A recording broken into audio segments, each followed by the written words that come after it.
자, 여러분 안녕하세요. 자, 오늘은 지난 시간에 뒤를 이어서 이제 인도 문명의 시작이라 볼 수 있었던 이제 불교와 그 다음에 마우리아 왕조의 그런 발전 모습에 대해서 살펴보도록 하겠습니다.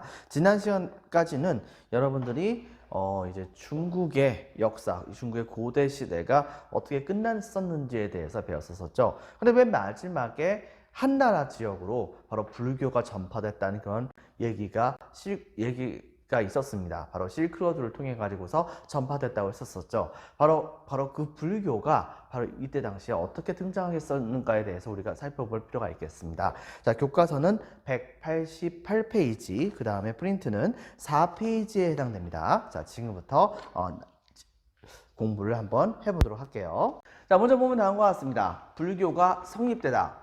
자, 여러분들 알다시피 예전에 한번 배웠었죠. 혹시 기억날까요? 고대 인더스 문명 이후에 아리아인들이 인도를 정복을 하면서 그러면서 이때 당시에 피지배 계층을 계속해서 부리기 위해서 세웠었던 종교가 있었습니다. 그 종교가 이름이 뭘까요? 기억날까요? 바로 브라만교입니다. 자, 그런데 이 브라만교가 내세웠었던 그런 인도의 아주 지금까지도 고질적인 병이라 볼 수 있었던 신분제도가 있었죠. 바로 그 신분제도의 이름이 뭡니까? 바로 카스트제라고 하는 그런 제도입니다. 그렇죠? 여러분도 알다시피 최상위에는 승려, 브라마니, 그 다음에 왕족과 귀족과 같은 정치와 군사를 담당하던 세력들은 바로 크사트리아라고 불렸던 세력들이고, 일반 평민, 바로 이제 상인 뭐 이런 사람들이 전부 다가 바이샤라고 불렸던 그런 세력입니다. 그리고 나머지 바로 피정복민들을 상당수를 이제 수드라라고 해가지고서 바로 이제 그 사회의 최하층에다 놓고서 이제 국가를 통치해 나가는 모습을 보여줬다고 하는 것을 처음에 이제 여러분들 역사 배울 때에 이야기를 한 적이 있었습니다. 자, 근데 이제 상황이 좀 많이 바뀌게 돼요. 어떤 일이 벌어지냐면, 원래 인더스 문명에서 인더스 강은, 자, 여기가 인도면, 자, 인더스 강의 경우에는 보통 이런 식으로 이렇게 흘러가거든요. 인더스 강. 인더스 문명이 있었었는데, 인더스 문명 근처를 아리아인들이 지나가면서 이 지역을 멸망시키고, 바로 이쪽에서 뭐 이런 식으로 흘러가고 있었었던 겐지스강까지 이제 이 아리아인들이 진출하게 되면서 이 지역 전체를 대략적으로 장악을 했다고 했었잖아요. 근데 문제는 뭐냐? 이들이 통합된 정권을 만들었던 게 아닙니다. 아리아인 안에서도 여러 개의 부족들이 있었던 거예요. 그래가지고 그들은 이때 당시에 이 안에서 엄청나게 많은 숫자에 해당되는 국가들을 많이 만들었다 볼 수 있겠죠. 그리고 그들은 특히 철기 문명이 이 지역으로 전파가 되게 되면서, 철기 같은 경우에는 값싸면서도 청동보다 더 힘이 세다 보니까 자연스럽게 많은 병사들을 철기로 무장할 수 있겠죠. 철기로 무장할 수 있는 군대들이 많아진다고 한다면 왕들의 입장에서는 바로 그 군대를 많이 활용하고 싶을 거 아닙니까? 그러다 보니까 자연스럽게 그 주변을 정복하는 모습이 많이 보여지게 됐었어요. 자, 그러다 보니까 잦은 정복 전쟁이 막 벌어지게 됩니다. 정복당한 쪽이야 노예로 전락할 수밖에 없는 것이겠지만, 정복을 했었던 쪽의 입장에서 본다고 한다면 그들의 경우에는 이때 당시에 강력한 파워를 자랑하게 되었다 볼 수 있겠죠. 그런 과정 중에서 자연스럽게 이 네 개의, 자, 브라마는 승려, 그 다음에 이쪽은 군인과 왕, 뭐 귀족, 뭐 그 다음에 왕, 뭐 군인 같은 사람들이 여기 포함된다고 했었죠. 여기는 이제 상인에 해당된다고 봤었습니다. 이쪽은 노예고요. 바로 그런데 여기에서 이 귀족과 왕의 세력들이 무지막지하게 힘이 강화가 되게 됩니다. 그러면서 국가 수는 많아지고 거기다 정복 전쟁이 많이 벌어지게 되면서 자연스럽게 그 정복 전쟁을 이끌고 나가고 있었던 또 한 가지 국가의 지배계층을 이루고 있었던 크샤트리아 계층들이 굉장히 힘이 세지게 돼요. 거기다 더불어서 플러스 국가 숫자가 많아지게 됨에 따라서 이때 당시에 자기 도시 국가에서 많이 생산되었었던 그런 물건을 다른 나라의 물건들과 교류를 하는 것이 훨씬 더 이익이라고 하는 것을 알게 되었었던 각 도시국가의 이 바이샤 계층들은 서로가 교역을 많이 하게 됩니다. 이 교역을 많이 하는 과정 중에서 자연스럽게 그들은 이익을 많이 쌓고 그 다음에 부를 많이 쌓다 볼 수 있겠죠. 바로 그 부를 이용해 가지고서 바로 이때 당시에 이 바이샤 계층의 힘이 굉장히 강화가 되는 모습을 보여주게 됐다 볼 수 있겠는데요. 이 교류로 인해 가지고 자연스럽게 바이샤 계층은 엄청나게 힘이 세지게 됩니다. 예전에 비해서요. 그런데 이제 문제는 뭐냐? 이때 당시에 그 브라만 계층은 어떤 존재들이었느냐? 근데 이들은 신을 모시는 계층들이에요. 승려란 말이에요. 그런데 크샤트리아와 바이샤는 힘이 세졌지만 브라만 계층 같은 경우에는 신을 열심히 섬기면 신께서 보답을 해주시라고 하는 법이 있습니까? 여러분들? 자, 그리고 또 한 가지 신께서 직접적으로 뭔가 주시거나 하는 건 없잖아요. 그러다 보니까 이때 당시 브라만 계층들은 당시에 뭔가 이 크샤트 자기한테 기어오르고 있는 이 크샤트리아 힘이 세졌던 크샤트리아와 바이샤 계층을 누르기 위해서 니네들이 종교의식을 알아? 종교의식에서 조금이라도 잘못한다고 한다면 하늘에서 천벌이 떨어지는 거야. 뭐 이렇게 얘기를 하면서 기존의 브라만 교회에서 얘기했었던 여러 가지 종교의식, 재래의식 이런 것들을 굉장히 형식적으로 많이 만들게 됩니다. 사람들이 딱 봤을 때 이거 너무 복잡해라고 얘기할 정도로 엄청나게 복잡하게 많이 만드는 거죠. 근데 형식적으로요. 여러분들. 근데 이게 교리의 발달이라든가 이런 것이 존재하는 것이 전혀 아니거든요. 이러다 보니까 이때 당시에 이 크샤트리아와 바이샤 계층들은 일단은 브라만 계층에게 고개를 숙이긴 합니다. 아, 저들이 저렇게 이제 엄청나게 신을 많이 잘 모시다 보니까 세상이 잘 돌아가는 거야 라고는 생각하지만 그럼에도 불구하고 뭔가 속는 것 같은 건 느낌이 들죠. 그리고 꼭 이 브라만 계층들이 얘기했었던 여러 가지 사안들을 따른다고 하더라도 그것이 꼭 진짜 다 맞아 떨어지는 것은 아니고요. 여러분들, 자, 이렇기 때문에 이때 당시에 이 크샤트리아와 바이샤 계층들은 이 브라만 교에 대한 불만들이 되게 많이 있었습니다. 하지만 이 브라만 교를 대체할 수 있는 종교가 없었었죠. 이 말은 뒤집어서 생각한다면 뭘까요? 여러분들, 이 말은 바로 브라만 교를 대신할 수 있는 또 다른 종교를 크샤트리아 계층과 바이샤 계층이 원했다는 것을 말합니다. 바로 새로운 종교를 기대했다 볼 수 있겠죠. 자, 그 과정 중에서 이때 당시에 갑작스럽게 등장했었던 종교가 있었습니다. 뭐 이때 당시에 이 브라만교와 관련해 가지고서 그 다음에 반발하기 위해서 등장했었던 대표적인 인도의 철학이었던 우파니샤드 철학이라고 하는 것과 그 다음에 자이나교라고 하는 종교도 있었지만 이때 당시에 대히트를 쳤던 것은 우파니샤드 철학에 나와 있었던 그 철학의 상당수를 흡수하면서도 엄청나게 종교로서 대성공을 거뒀었던 바로 불교라고 하는 종교가 이때 당시에 처음으로 탄생을 하게 됩니다. 불교가 탄생했었던 그 비화는 다음과 같이 이야기를 할 수 있어요. 바로 불교는 기원전 6세기, 예수보다도 무려 600년 정도에 먼저 태어나신 분이에요. 이분은 사실 왕족입니다. 정식 명칭은 인도 말로는 고타마 시타르타라고 불리는 사람이에요. 나중에 이 분의 이름이 한국과 중국과 한국어 전파가 되게 되면서 석가모니라고 불리게 되었었던 것이죠. 이 석가모니는 탄생했을 때부터 굉장히 좀 독특했던 분이라고 합니다. 이분은 말이죠. 이 석가모니를 임신하셨던 석가모니 어머니는 꿈속에서 태몽으로 흰 코끼리가 오는 것을 봤었다고 했었어요. 자, 그리고 드디어 석가모니가 탄생하던 그런 상황에서 왕실의 전통에 따라 가지고서 당시에 이 석가모니의 어머니는 이 보리수 나무 옆에서 출산을 하게 되는데요. 되게 독특하게도 당시 석가모니는 어머니의 옆구리에서 갑작스럽게 짠 하고 나타났답니다. 뭐 어떻게 옆구리에서 나타나는지 잘 모르겠지만, 그런데 이분이 되게 독특한 게 딱 태어나자마자 보통 아기들은 응애응애 하면서 울잖아요. 그런데 이때 당시 석가모니는 바로 짠 하고 태어나면서 갑자기 벌떡 일어서서 말을 했답니다. 천상천하 유아 독존. 무슨 의미일까요? 여러분들 한번 찾아보세요.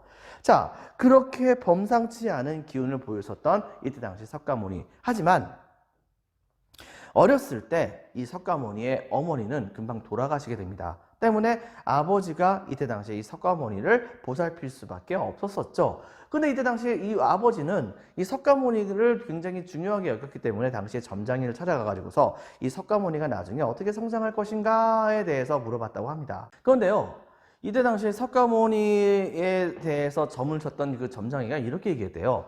이분은 말 그대로 세상을 뒤덮을 강력한 정복 군주가 되거나 그것이 아니라고 한다면 만세 동안 거대한 가르침을 가르쳐 주시는 위대한 선지자가 될 것입니다 라고 얘기됩니다. 근데 문제는 뭐냐면 일반인이라고 한다면 어쩌면은 후자가 더 나을지도 모르겠어요. 근데 왕인 아버지 입장에서는 이 민족을 이끌어 나가는 왕이 필요했다고 생각을 했던 겁니다. 그래가지고서 이때 당시에 이 아버지는 바로 선지자가 되려고 한다면 수행을 해야 되는 거잖아요. 수행을 할 수 있는 건덕지를 완전히 다 없애버리려고 했었어요. 그래가지고서 어떻게 했냐면 석가모니가 청년으로 자라나기 전까지 바로 이 왕은 석가모니 주변에 바로 슬픔과 관련된 것들은 모두 다 없애버렸다고 합니다. 왕궁에서 누군가가 병에 걸리면은 석가모니가 알아채지 못한 건 틈을 타가지고서 몰래 이제 어디론가 이제 내쫓아 버리거나 이렇게 하고, 그 다음에 항상 왕국에는 즐거움과 기쁨만 넘쳐나게 만드는 모습을 보여줬었던 것이죠. 그래가지고서 석가모니 나중에 이제 성장을 해가지고서 아내까지 얻고 그 다음에 아이까지도 얻기도 합니다.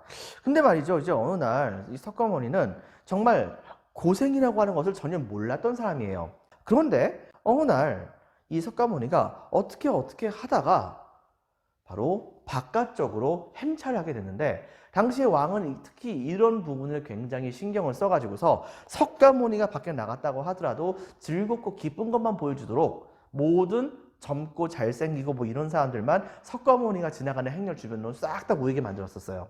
근데 문제는 뭐냐면 어떻게 하다가 갑작스럽게 환영하는 인파 속에서 이 석가모니가 길을 잃어버린 거예요. 그래서 이 석가모니는 어떻게 하다 보니까 그 인파 속에 빠져들고서 어디론가 막 헤매고 돌아다니다가 그러다가 앞불사 왕이 전혀 보여주지 않았었던 바로 인생에서 어두운 면을 이제 보게 된 거죠. 즉 뒷골목에 가니까 그 뒷골목에 바로 병이 들어가는 사람들, 그 다음에 늙어서 점차 죽어가는 그런 사람들, 그리고 심지어는 진짜 죽은 사람들을 직접적으로 눈으로 보게 되는 겁니다.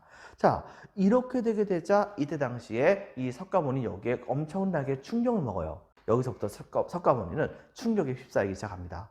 세상은 모든 것이 전부 다가 즐거운 줄만 아는데 굉장히 고통과 그 다음에 죽음이라고 하는 것까지 존재한다니, 슬픔이라고 하는 것도 존재한다니, 그렇다고 한다면 내가 이 고통과 심지어는 죽음이라고 하는 것을 피할 수 있는 방법이 뭐가 있을까?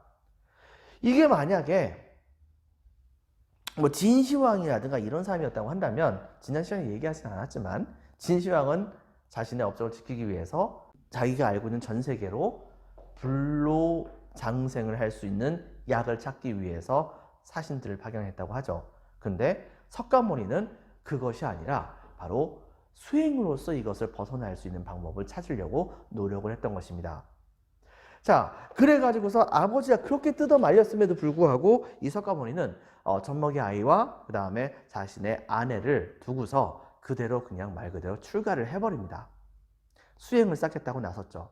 그리고서 당시에 대표적인 승려 계층이라 볼 수 있었던 이 브라만 계층들 많이 찾아가요. 찾아가가지고 당신이 알고 있는 수행을 제대로 할 수 있는 방법을 나에게 가르쳐 주십시오 라고 얘기합니다. 근데 문제는 뭐냐, 이 브라만 계층은 뭔가 되게 하기 힘든 여러 가지 것들을 막 가르쳐 주긴 했는데, 문제는 뭐냐면 아무리 그런 것을 그대로 따라 한다고 하더라도 뭔가 깨달아지는 게 하나도 없는 거예요. 그리고 정작 그것을 가르쳐주는 이 브라만조차도 늙어가는 모습과 고통을 받는 모습은 똑같았던 겁니다. 그러다 보니까 이때 당시에 이 석가모니는 여기에 실망을 하게 되죠. 그래가지고서 다른 곳을 찾아가는데 다른 곳에서는 말 그대로 온몸에 엄청난 고행을 하게 해가지고서 그 고통을 일부러 가하게 한 다음에 그 고통을 극복하는 그런 것을 키우려고 만드는 그런 수행을 이때 당시에 진행하고 있던 곳이었습니다. 거기에서 말 그대로 먹지도 않고 제대로 마시지도 않은 상태로 엄청나게 심각한 고행을 하게 됩니다. 그 고행의 정도가 어느 정도였냐면요. 여러분은 프린트 4페이지 오른쪽 위에 한번 보세요.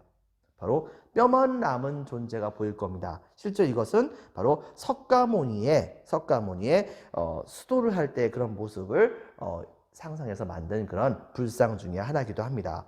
바로 이런 형태의 불상이 만들어질 정도로 심각하게 수행을 했었지만 문제는 뭐냐면 이쯤에 가서는 이제 석가모니 모습이 너무 위대해가지고서 석가모니를 따르는 그런 제자들도 몇몇이 있긴 있었어요. 근데 석가모니가 거기 가가지고서 말 그대로 목숨을 건 수행을 걸었음에도 불구하고 암만 해도 깨달음이 와지지 않았던 겁니다. 그러니까 불교 이전에 사실은 윤회사상이라고 하는 게 존재했던 거예요. 착한 일을 많이 하면은 다음 좀 더 높은 계급으로 태어날 것이고 나쁜 일을 많이 하게 되면 낮은 계급으로 태어날 것이며 진짜 나쁜 짓을 많이 하게 된다고 한다면 짐승과 벌레로 태어날 것이다 라고 생각했었던 그런 가르침. 여러분들 바로 이 윤회라고 하는 것에서부터 죽음과 윤회라고 하는 것에서부터 고통이라고 하는 것에서부터 벗어날 수 있는 방법이 도대체 무엇인가를 열심히 깨달으려고 명상하고 이제 고민하고 했는데 이 몸에 고통을 주고 먹을 것을 먹지 않고서 수행을 했음에도 불구하고 도무지 깨달아지지 않았었던 이때 당시 석가모니는 한 가지 깨달게 됩니다. 그것은 바로 무엇이냐? 내 몸에 아무리 고통을 간다고 하더라도 배만 고플 뿐 깨달음이 얻어지는 것은 없다라고 하는 것을 깨닫게 되죠. 그래가지고서 이때 당시에 석가모니는 새롭게 마음을 먹고 다시 먹을 것을 먹은 다음에 어느 정도 체력이 쌓여졌을 때 이 순간부터 나는 다시 한 번 더 깨달음을 갖기 위한 수행을 하도록 하겠다라고 얘기하면서 먹고 마시고 뭐 이런 것들은 다 했었어요. 그렇긴 한데 바로 보리수 나무라고 하는 그 나무 밑에 앉아가지고서 거기에서 목숨을 걸고 내가 깨닫지 못한다고 한다면 죽는 순간에 라도 이 자리에서 절대 일어나지 않겠다라고 하는 다짐한 채로 목숨을 걸고서 수행에 정진을 해나가는 모습을 보여주게 됩니다. 그리고 그 끄트머리에 가가지고서 사실상 거의 이제 깨달음을 얻기 일보 직전인 상황이 됐죠. 나중에 가서는 실제적인 마왕이 있었는데 이 마왕이 석가모니가 깨닫게 된다고 한다면 인간을 쉽게 괴롭힐 수 없을 거라고 생각을 해가지고서 자기의 딸들을 보내가지고서 석가모니를 그 앞에서 막 유혹하게 하기도 하고 막 그랬었대요. 그럼에도 불구하고 이때 당시에 석가모니는 이런 유혹들도 전부 다 물리치면서 최종적으로는 드디어 깨달음을 얻게 됩니다. 깨달음을 얻게 되고 그 가르침을 많은 사람들에게 전파하게 되는데 기존의 브라만들은 자신들의 그런 지위만 찾으려고 노력했었던 반면 이때 당시에 이 석가모니는 세상에 이런 계급이라고 하는 것은 존재하지 않는다라고 하면서 바로 크샤트리아와 브라만은 마찬가지고요. 네, 더불어서 심지어는 자기보다 밑에 있었던 바이자 계층과 심지어는 다음 생에는 절대 인간으로 환생할 수 없는 존재라고 여겨져 있었던 이 수드라 계층에 해당하는 제자들도 받아들여 가지고서 이때 당시에 자신의 가르침을 철파하기 시작하게 됩니다. 이 가르침이 바로 불교라고 얘기하죠. 이런 가르침은 석가모니께서 계속 돌아다니면서 많은 얘기를 했고 많은 사람들에게 전파했으며 많은 사람들이 여기서 깨달음을 얻게 되는데요. 나중에 가서는 석가모니께서는 어느 날 이제 돌아가실 때가 되자 바로 이제 많은 제자들이 보는 앞에서 갑자기 이제 한 손은 팔을 이렇게 괴고 그 다음에 이제 누우신 채로 웃으시면서 그러면서 꾸벅꾸벅 조는 그런 형태로 해가지고서 돌아가셨다고 합니다. 보통 그런 형태를 따은 그런 불상인 모습을 일컬어서 우리는 와불이라고 얘기를 하기도 하죠. 바로 이렇게 해가지고서 석가모니는 바로 많은 사람들에게 자신의 가르침을 전파하고 그거에 따라 가지고서 이제 깨달음을 많은 사람들이 얻기를 바란다라고 하는 것을 기대했었던 그런 측면이 있었던 것입니다. 자, 그래서 이분은 결과적으로는 깨달음을 얻으셨고 이것은 결과적으로는 크샤트리아와 계층과 바이샤 계층의 입장에서는 아주 이 브라만교를 대체할 수 있는 새로운 종교를 원했었는데 불교가 엄청나게 신분을 가리지 않고서 전파가 되게 되자 크샤트리아 계층과 바이샤 계층에게 전폭적인 지지를 받게 됩니다. 그러면서 이 불교가 말 그대로 인도 전역으로 전파가 되었다 볼 수 있겠죠. 자, 일단은 적겠습니다. 자, 1번. 자, 불교가 성립되다. 동그라미 1번에 본다고 한다면 불교의 성립 배경. 자, 먼저 보겠습니다. 동그라미 1번. 철기 전파로 겐지스강 유역의 많은 국가들이 성장했었고, 동그라미 2번. 정복 전쟁으로 왕권이 강화가 되게 됩니다. 그리고 동그라미 3번 국가 간의 교류로 상업이 발달하게 됐죠. 당연히 정복 전쟁이 많이 일어났었고 국가들이 많아지다 보니까 바로 그 국가를 다스리는 그리고 전쟁을 지도하는 지도자 계층들, 즉 크샤트리아 계층들이 성장할 수밖에 없었겠죠. 자, 그래서 별표 하나 칩니다. 크샤트리아 정치와 군사 담당 이 계층하고 그 다음에 국가 간의 상업 발달로 인해 가지고서 상업을 담당하는 바이샤 계층이 성장할 수밖에 없겠죠. 바로 바이샤 계층, 즉 농민과 그 다음에 상인 계급이 성장하는 모습이 보여지게 됩니다. 거기다 또 한 가지 브라만교에 대한 비판이 있었었는데 당시에 이 복잡한 제사의식과 특권만을 강조했었던 자기들은 이런 특권이 있어 라고 하면서 특권만을 챙기려고 했던 브라만 계층에 대한 증오가 바로 새로운 종교가 등장하게 되는 원동력이 되었다 볼 수 있겠죠. 밑줄 치겠습니다. 이 브라만 계급에 대한 크샤트리아와 바이샤 계급의 불만이 있었습니다. 바로 이걸로 인해 가지고서 빈칸에 읽겠습니다. 카스트제. 이게 이제 카스트제죠. 이 카스트제를 반대하고 새로운 종교의 등장을 기대하는 모습이 있었습니다. 바로 그런 장면이 여러분 188페이지에 나와 있는 만화를 통해서 우리가 찾아볼 수가 있는 것이겠습니다. 자, 이렇게 해가지고서 드디어 불교가 등장하게 됩니다. 별표 2개. 자, 불교의 등장에서는 기원전 6세기경 밑줄 칩니다. 빈칸에 들어갈 말은 석가모니, 고타마시타르타라고 얘기해도 상관없습니다. 석가모니가 금욕과 욕심을 금지하고 그 다음에 수행을 열심히 하게 된다고 한다면 모든 것을 뛰어넘게 되면서 자연스럽게 모든 고민과 고통과 그 다음에 이제 죽음과 그 다음에 윤회까지도 말 그대로 모든 것을 벗어나서 깨달음을 얻는 지경, 이 깨달음을 얻는 지경을 읽어서 우리는 해탈이라고 얘기합니다. 해탈할 수 있다고 주장을 하게 됩니다. 선생님이 가끔가다 여러분들에게 에휴 중생들아 라고 얘기하죠. 이 중생이라고 하는 말은 바로 이때 당시에 깨달음을 얻지 못한 사람들을 일컬어서 불교 용어로 중생이라고 얘기합니다. 근데 그렇다고 해서 선생님이 불교를 믿는 사람은 아닙니다. 어쨌든 그런 측면에 한번 같이 기억을 해주시기 바라고요. 그 다음에 그 다음 줄에 결과적으로 이 불교는 바로 크샤트리아 계층과 바이샤 계층들이 적극적으로 지지를 하게 되었었고 나중에 그 뒤를 이어서 등장하게 되는 인도 거의 대부분을 통일하게 되는 혹은 인도의 상당수를 통일하게 되는 마우리아 왕조와 쿠샤르 왕조의 적극적인 지지를 받아가지고서 더욱더 번창하는 모습을 보여주게 됩니다. 자, 먼저 그래서 이제 두 번째는 마우리아 왕조가 인도를 통일하다에 대한 내용에 대해서 살펴보도록 할게요. 먼저 한번 보겠습니다. 자, 먼저 당시 북인도 이쪽 지역은 지금 어떤 상황이었었느냐. 당시에 일단은 철기가 전파됐다고 했었잖아요. 그러다 보니까 이 철기 무기를 가지고서 미친 듯이 이쪽에 있던 나라들끼리 엄청나게 싸움이 많이 벌어지게 됩니다. 분열이 굉장히 심했었죠. 분열이 심했었고 전쟁이 많았으니까 당연히 많은 죽음들이 있었겠죠.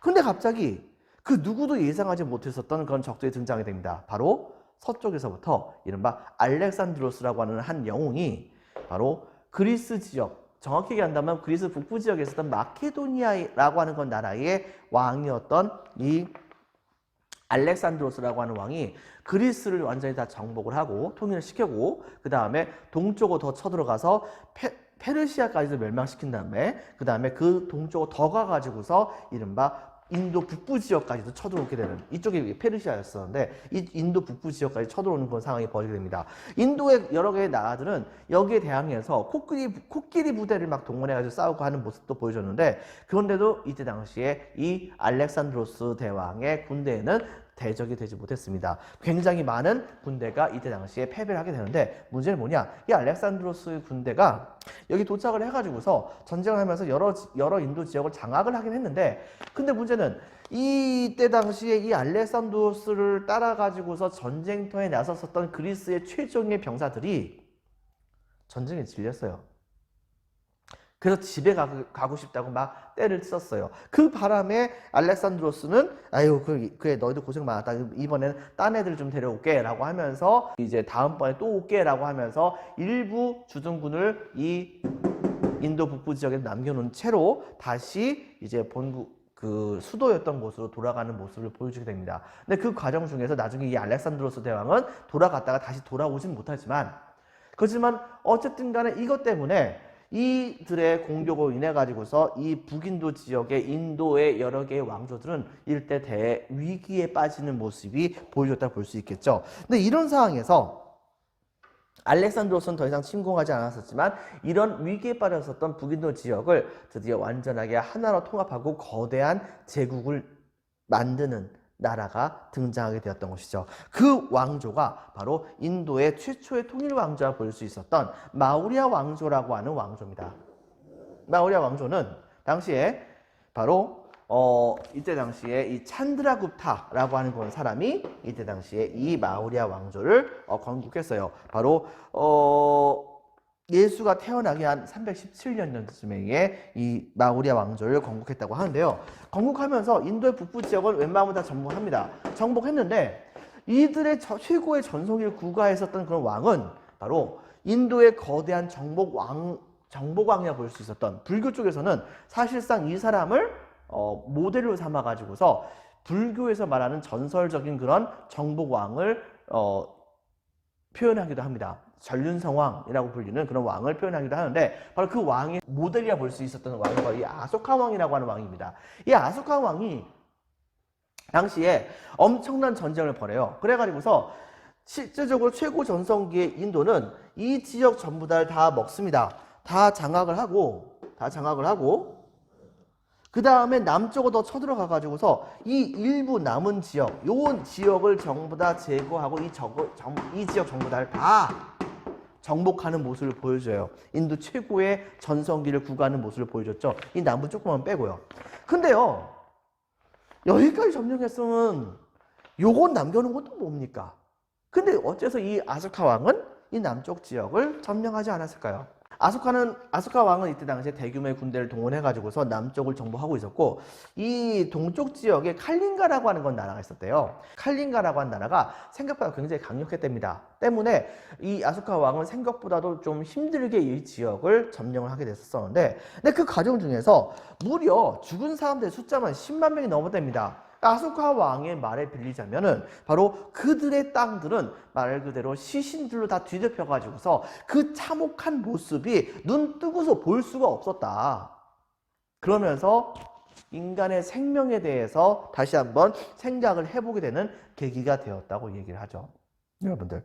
자, 이렇게 되게 됨에 따라서 여기에서 이때 당시에 이 아소카 왕은 칼린가까지 점령은 했었지만 그렇지만은 남쪽에 있는 나라가 아소카 왕의 마우리아 왕조에게 복속을 하겠다고 하는 걸 약속을 받은 채로 당시에 남인도까지 점령을 하지는 않습니다. 자, 그러면서 이 넓어진 영토를 바로 이 아소카 왕은 다음과 같이 통치를 하려고 생각을 했던 것이죠. 첫 번째, 도로망을 정비합니다. 국가를 제대로 통치하려고 한다면 중앙에 있는 명령이 남쪽까지 제대로 내려갈 수 있어야 될 거 아니에요. 그러다 보니까 여러 갈래로 도로망을 설치해 가지고서 남쪽과 소통할 수 있는 그리고 급할 때는 빠른 속도로 지방에서 일어났던 반란을 진압할 수 있는 군대를 파견할 수 있는 그런 식의 도로망을 열심히 정비를 하게 됩니다. 그리고 각 지역에다가 그 지역을 통치할 수 있는 관리를 파견하게 되죠. 직접적으로 통치할 수 있는 관리를 파견해 가지고서 그 지역을 이제 다스리는 모습을 보여줬고요. 그 다음에 제일 중요한 것 중에 하나는 불교를 굉장히 장려합니다.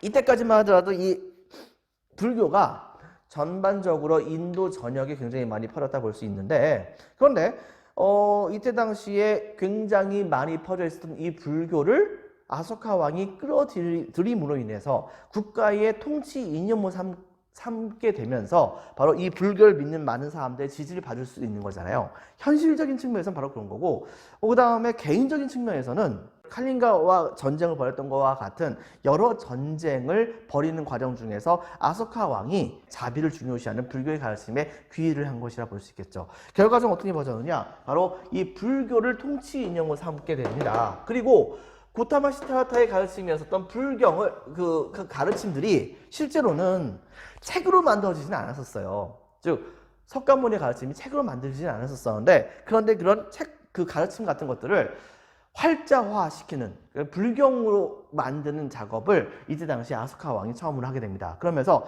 막 떠돌아다니고 있었던 그런 불교의 가르침들이 이제 불경의 모습으로 갖춰지게 되면서 우리가 알고 있는 여러 개의 굉장히 많은 숫자에 해당되는 불경들이 이때 당시에 본격적으로 만들어지기 시작했다는 것을 여러분들 기억을 해주기 바랍니다. 즉 다른 말로 이제 상자부 불교라고도 얘기하는데, 이 소승불교에서 사용하는 불경들이 여기에서 완성이 됩니다. 자, 그리고 또 한 가지, 여러 군데에서 불교를 믿는 사원들과 그 다음에 불탑을 건립합니다. 이 불탑은 무슨 말이냐? 실제로 이런 말이 있었대요. 고타마 시타르타 석가모니가 돌아가신 다음에 그 가르침을 배우고 싶은 사람들이 되게 많이 있을 거 아니에요. 그리고 그 가르침을 주었었던 그 분의 모습을 조금이라도 보고 싶을 거 아니에요. 그런데 문제는 뭐냐? 석가모니 이미 옛날에 돌아가셨어요. 근데 이제 한 가지 말에 의하면, 이게 진짜인지 가짜인지 잘 모르겠으나, 보통 수행을 많이 한 사람의 경우에는 몸속에서 사리가 나온다고 하죠. 즉 수행을 굉장히 많이 했는데 이분이 돌아가시면은 그분을 화장을 했을 경우에는 그 뼈 속에서 영롱한 빛을 띠는 사리가 나온다고 합니다. 그런데 이때 당시에 석가모니의 경우에는 근데 거기에서 무려 사리가 세 가마니가 나왔대요.